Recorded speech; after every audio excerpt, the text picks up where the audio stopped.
Како земјоделците ги жнеат оризиштата, така во нивите излегуваат на површина пластични и стаклени шишиња од пролетната употреба на хемиски препарати за заштита од плевели.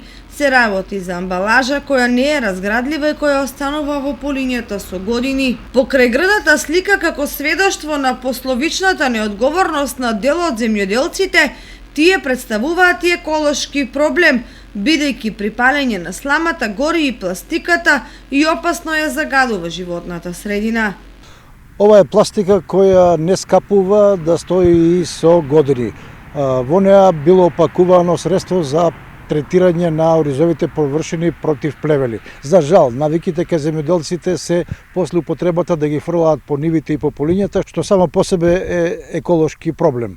И не само пластични шишиња, во полињата може да се сретнат и стаклени шишиња кои се уште поопасни, бидејќи од механизација и од друго се кршат, а потоа се опасни за земјоделците кои во текот на пролета ги обработуваат нивите и одат главно или со чизми или боси, па доаѓа и до сериозни повреди.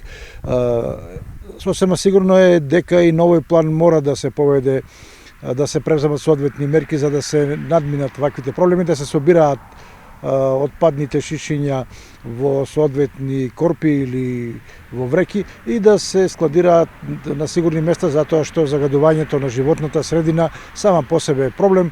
Во изминатите години Сдруженија на граѓани и екологисти се обидуваат да реализираат акции за собирање на пластичниот и друг отпад од полињата, но и да ги едуцираат земјоделците за штетните последици. Меѓутоа, очигледно е дека некои навики тешко и бавно се менуваат.